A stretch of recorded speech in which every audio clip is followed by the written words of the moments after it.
Welcome to Two Humans Talking, the podcast where we discuss the challenges of staying healthy in this modern, fast paced world. I'm Tiffany Simms, your burnout recovery expert and your holistic wellness coach. And today I am privileged to be here with you with Melissa Hussain. Did I say that right? Hussein. Hussain, Melissa Hussain. And we're going to talk all things happiness today, which I know is something a lot of people are struggling with, especially, post COVID. It's 2023. The world is kind of returning back to the normal, but people aren't the same as they were before then. And like, how do we navigate it all? So, Melissa, tell the people who you are, where you're from, like where you live in this world. Thank you so much. I'm currently in Phoenix, Arizona, and I just moved back here. I was born and raised here and moved to Portland, Oregon for 15 years. The pandemic, it's a new normal, reminded me the importance of being close to family. So I came back a year ago to be close to my parents. So for the first time in 15 years, I can call my mom and say, I'll be there in 20 minutes. And it's That's really so amazing. exciting. Yeah. I think I don't know about you, but I cherish those moments so much more now than I did when I was younger.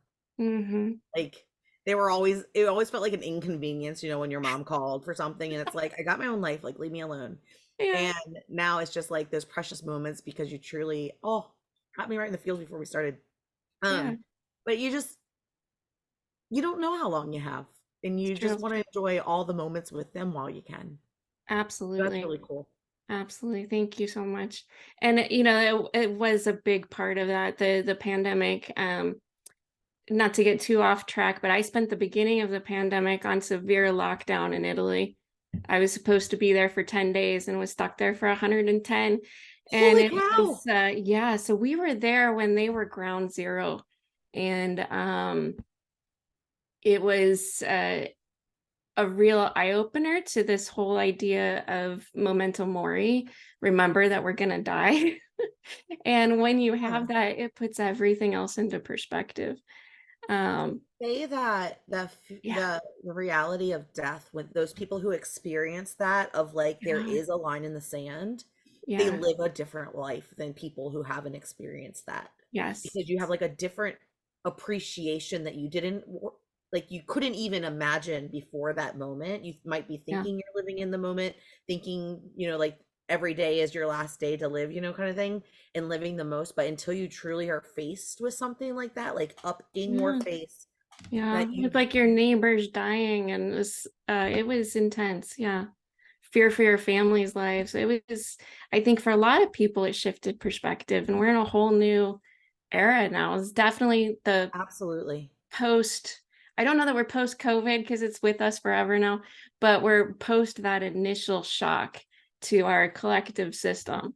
Yes. Yeah. The mass of it, the mass Yeah. impact in one time, I think. I Yeah. would agree with that. So Yeah. Melissa, what does go ahead. I saw No, I I saw was the gonna breath. say, yeah, I got off on a total tangent. You asked me who I am, and I was like, I live here, and this is let's talk about COVID. But I'm a career coach. I have been for over a dozen years. And as a career coach, I focus on two things. What is our unique contribution, and how do we convey that to others? So, with that, it takes a lot of self-reflection, and we have to know who do we want to be and how do we want to live and strive to be in alignment with that. Yes. So, that's caused me to have such a close intertwined connection between career coaching and personal development. Um, because you have to know what your best is and strive to fulfill that in order to succeed at your best level in your Yeah. work. And I So they're very closely intertwined. and that kind of leads into, this podcast mission, which is redefining healthy for people, Yeah. because that's a different approach than what our parents were raised to believe. Mhm. You know what I mean? So I'm curious, Melissa, what does at this stage of your life, Yeah. Melissa, right now, whatever right now point oh is Yeah. version, what does healthy mean to you right now? I think it means it's holistic. So when I work on myself and I work with clients, I talk about making sure that we're leveling ourselves up in our physical, mental, and emotional energy. So I think that they're so interconnected that working on any one is going to address and improve the others, and neglecting anyone is going to help have us Yeah. be held back or fall back in the other areas too. Yeah. How is that different than a previous version of you? Like, is that different than a Oh, previous yes. philosophy? Oh, Do you mind yes. diving into that a little bit? Yeah. So my this mission I'm on, I wrote a book, Positively Triggered, the happiness hack I didn't know I needed. That comes from this experience I had where I had been a career coach for many years. And in 2015, I started developing this motto of it's our right to fulfill our greatest potential, and we deserve to love our lives while we're doing it. And I realized in that moment, once I had that realization of this belief, that I wasn't doing that. Um, and if I could share the story of this like transformational moment, Absolutely. I was sitting at my desk one day in the fall of 2015. So I'd been a career coach for a few years at that point, and I caught myself in a daydream. I was totally distracted. And I got so mad at myself. Like, Melissa, you have this amazing opportunity to serve.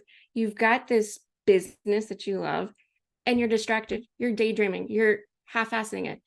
And I got so mad at myself. I said, Melissa, what is wrong with you? This business is the only thing going right in your life. Why can't you give it your best? And my psyche just screamed at me because I'm not at my best.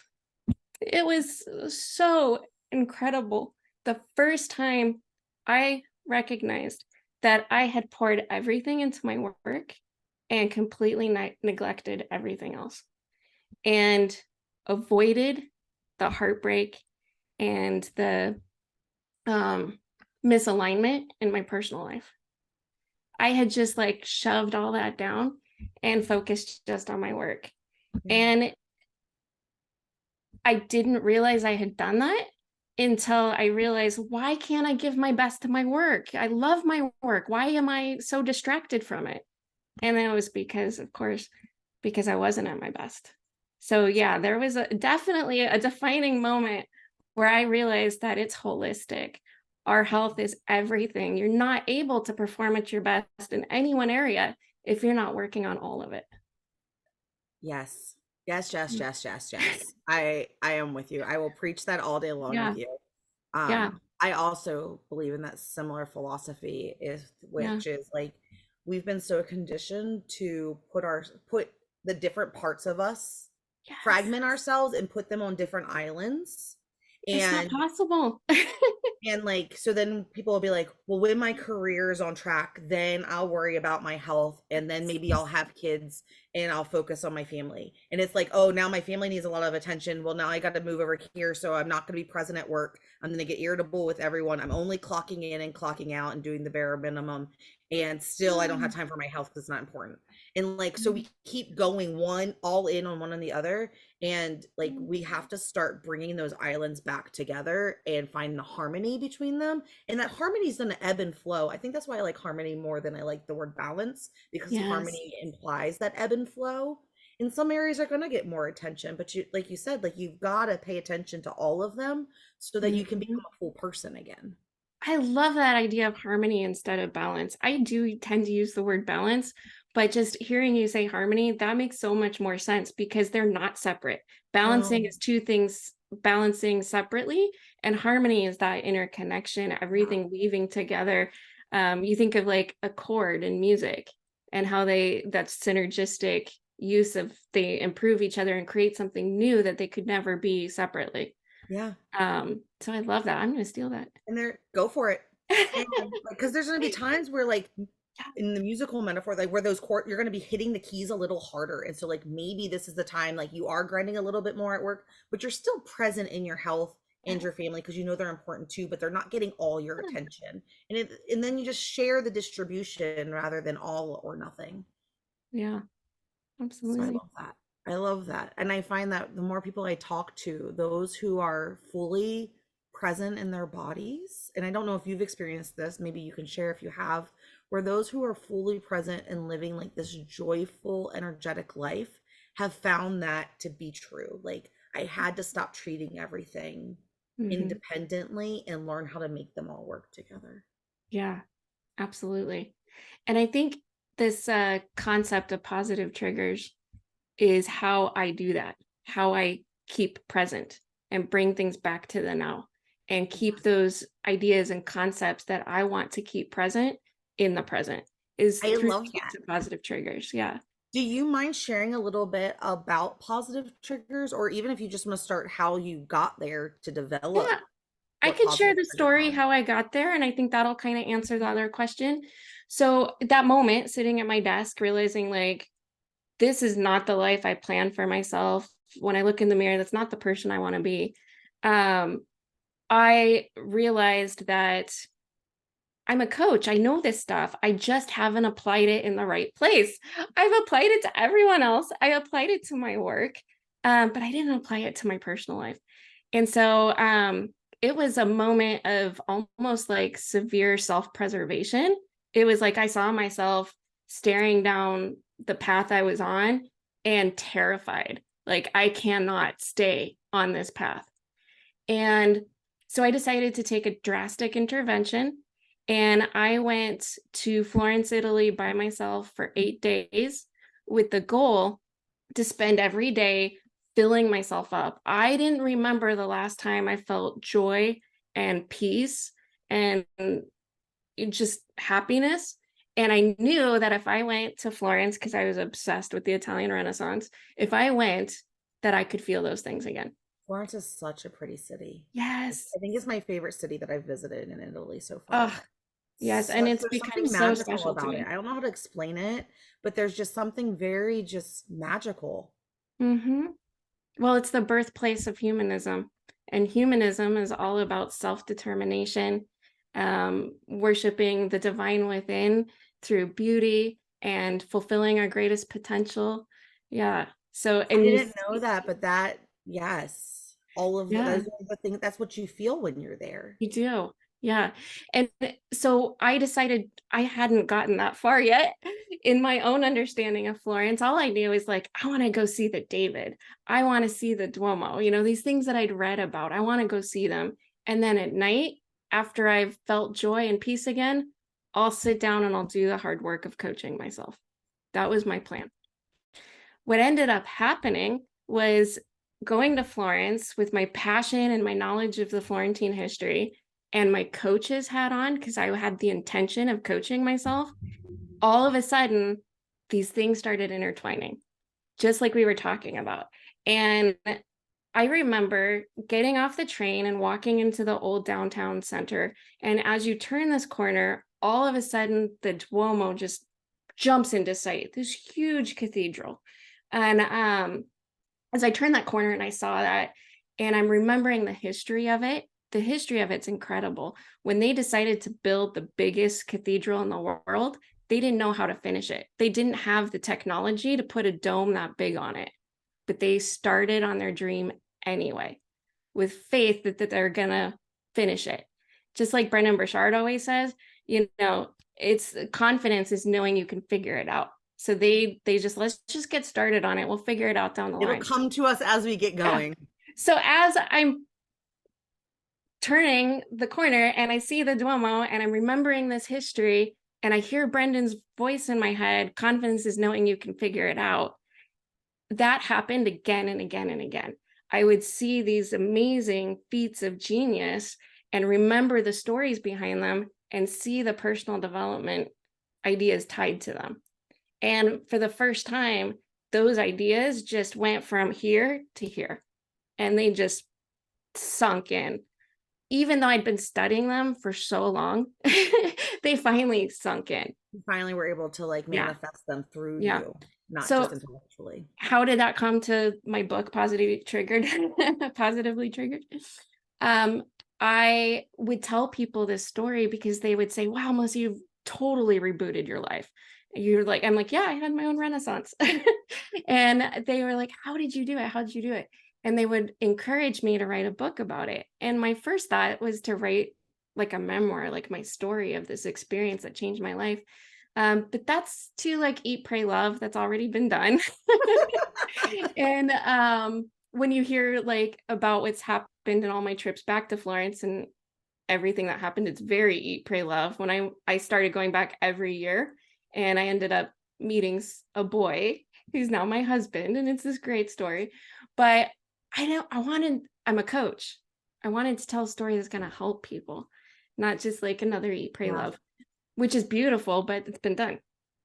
And so I decided to create a course. I launched a course called Living Renaissance, and it's this story and how we can learn these life lessons from the Renaissance masters, and how the same things that help them be successful are from the rebirth of ancient philosophies, specifically Stoic philosophy. And it's the same things we're taught today by today's personal development coaches. They're all the same. So we can see these in past Yeah. accomplishments. We can see those things. Isn't that Turns out not how everyone, history's isn't that how we're supposed to look at history, yeah, right? yeah, Like learn look from at it. what's happened, learn what the lessons are, learn what how that impacted the world at those times so Yes. that you can either repeat the things that like were serving or avoid the things that like blew like just completely disrupted the universe. You know what I mean? Yeah, yeah. So, but it turns out not everyone's a Renaissance nerd like I am. So I started thinking about this and I said, you know what? It's not the Renaissance that changed my life. It's this underlying tool of triggers. So looking at the Duomo, I have passion about it. I tied that passion to this idea of confidence and big, bold dreams and getting started, even if you don't know all the steps in between. I tied those ideas to this thing that I loved. And now that concept just came to life for me. So that's what a positive trigger is it's tying things that who you want to be and how you want to live to things in your environment or events that happen so that you're, Experiences. yeah, so you're installing kind of if then statements in your personal operating system that are positive. We see this all the time when negative triggers. You know, something happens to us that reminds us of a terrible event, and now we're back in that moment of pain and Yes. suffering, and it brings out the worst in us. But that mechanism is a mechanism, it's a tool. And those negative triggers, they've been installed without our permission. And my book's not about uninstalling those. It's about using that same mechanism, though, to install new triggers that are powerful and help align us. And I can give a couple of examples if it helps.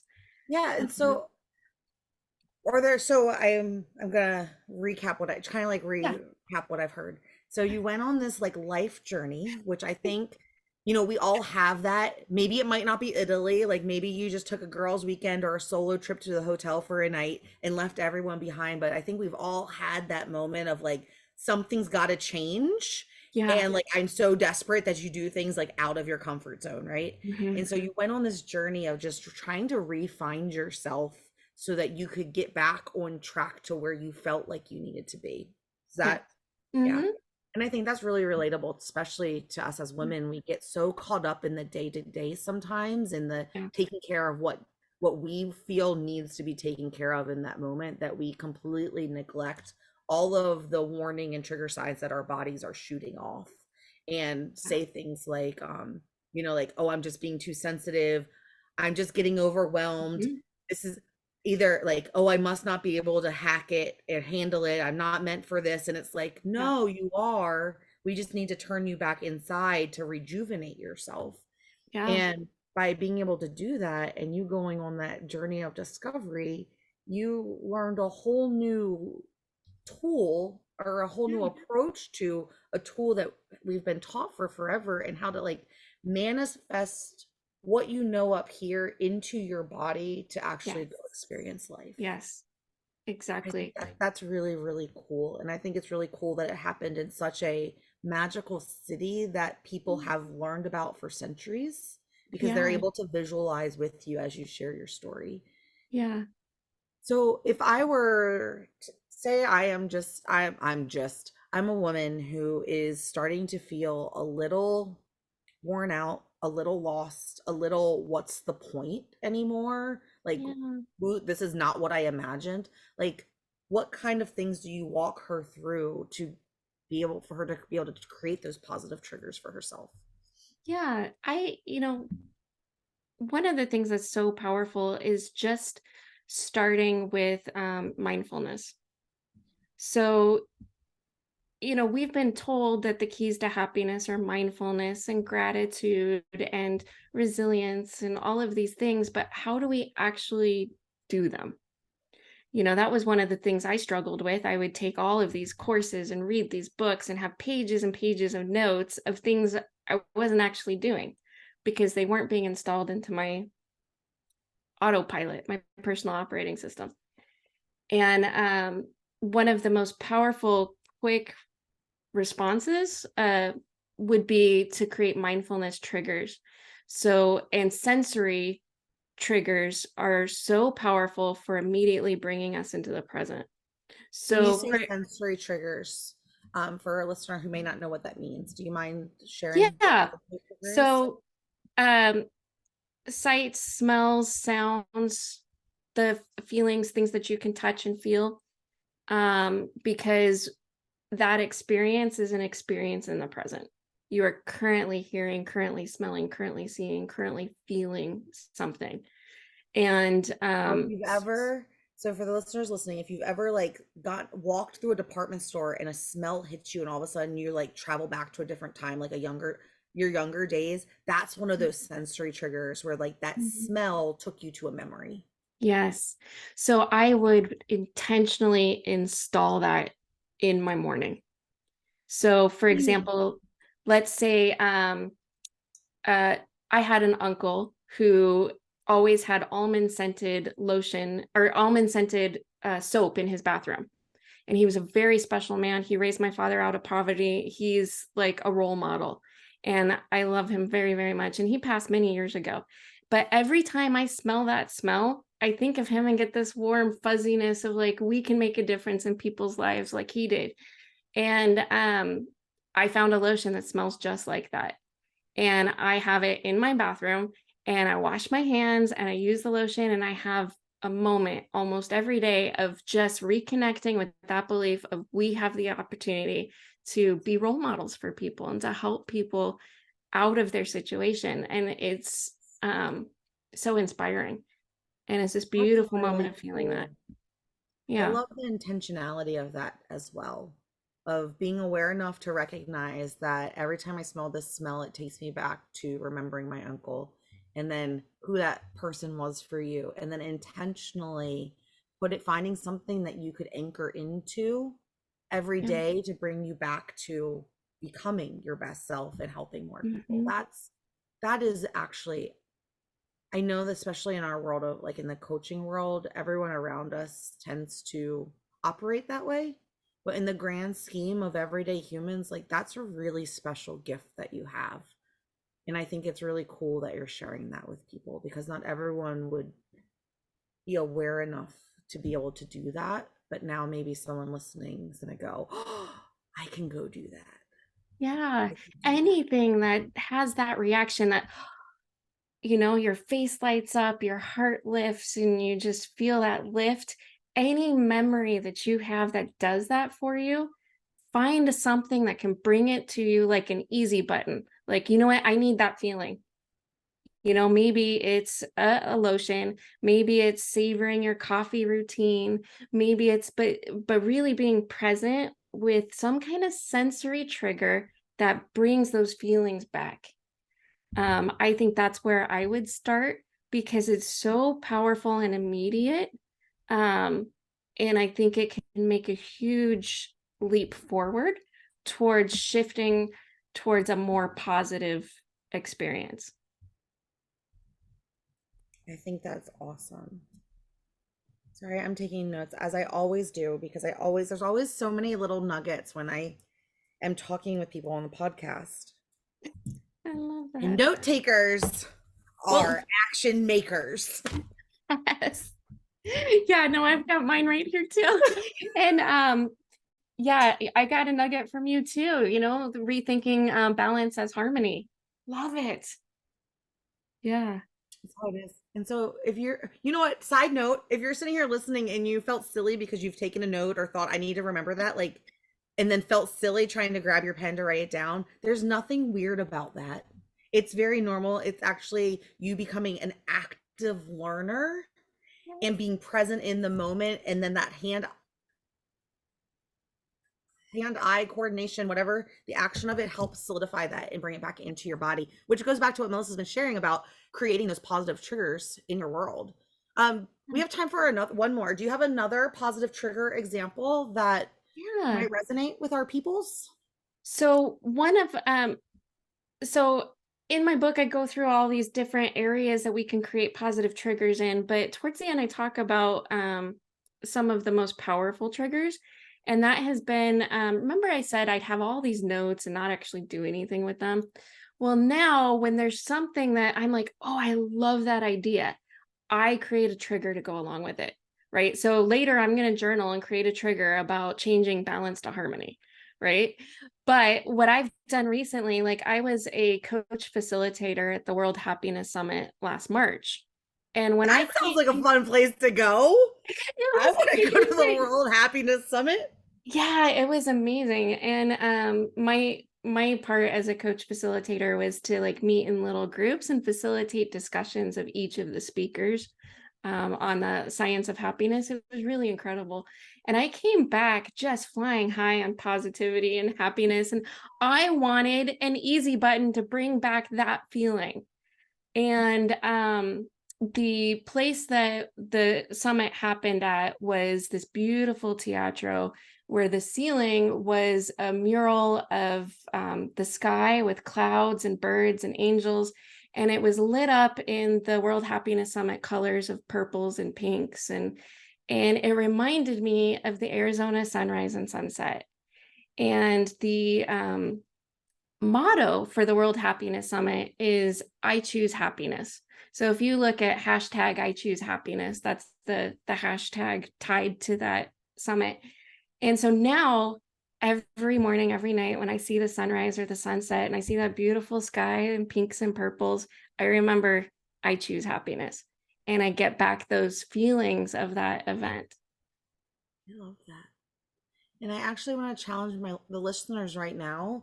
And this is it actually ties down to what I had taken a moment to write down, which is I really encourage you to think of something that you feel like you're missing right now in your life, whether it's happiness, peace, joy, adventure, like whatever your thing is that you feel like you're missing and lacking.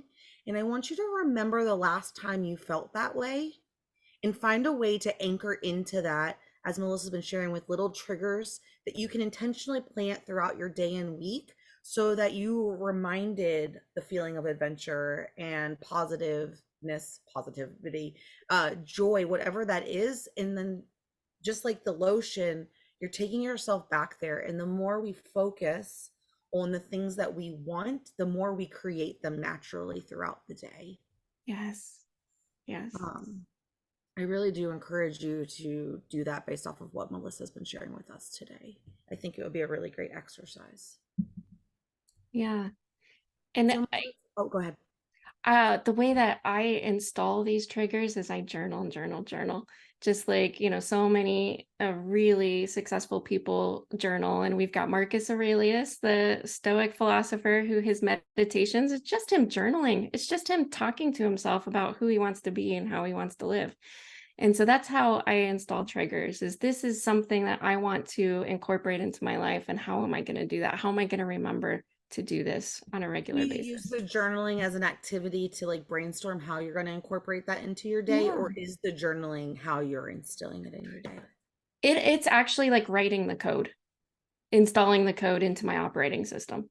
When I see this, I'm going to think this, and this is why, and this is why it's important, and this is why it's meaningful to me.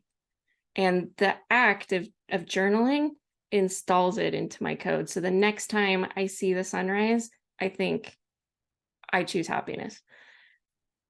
Cool. That's really cool. I'm a big like hand to paper person, but I've never really thought about that as being like the installation into my operating system. Mhm. Not that I'm a computer, but you know what I mean. Yeah. That's really cool. So, Melissa, if the listeners right now are feeling connected to you and they're like, I would love to connect with this woman, like, where's the best place for them to find you? How do they connect with you?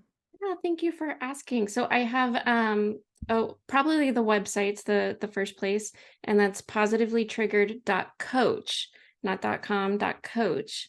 And from there you can find the book in every format. It just came out on Audible, and I partnered with an amazing producer. She read it the same I would have. She was incredible. And it's on, ebook and paperback as well. And then I also have a journal to go with it for And that's on your installing website as positive well. triggers. What was that? In that journal, I can find that on your website as well. Yeah, so that's also on Amazon. And what's nice about this is it reminds us that process of installing the triggers through journaling. Like, what questions can we ask ourselves to install those triggers? And then a list of areas that we could create triggers in. Cool. So it's helpful, yeah. And I'll be sure to link that in the show notes. And Thank so, you. Melissa, how has your life changed for the better from that moment of like, what is happening? I can't do this anymore, to like truly living in the happiness? Like, Yeah. what's your, if you want to wrap it up with that story, like, how do you want to put a bow on this? Yeah, thank you. So I think there's been two huge lasting changes from when I started this transition. And the first one is my baseline has elevated. So where my baseline at the beginning was just like, I don't even remember happiness. My baseline is I'm usually pretty happy. Sometimes I am joyful. Not just How dare you? I know, I know. Sometimes I'm so full of joy. Uh, and when I fall below, I get back more quickly. So that's the first thing is like my baseline has improved. I have frequent ups. And when I do have a down, I get back there more quickly. And that's probably one of the most lasting changes is the resilience. Having made the change the first time, every time I fall down, I can look back at that and say, I've done it before, I can do it again. And having those tools to get back there. There have been so many situations where I don't know how my old self would have made it through it. But having learned and raised my base point and learned to get back there, um, I'm so grateful that when those challenges hit, it hit with Melissa 2.0. I love that. So I really encourage you, if you've been listening to this conversation and you're still here hanging with us, I really encourage you to head over to Melissa's site. I'll put it in the show notes.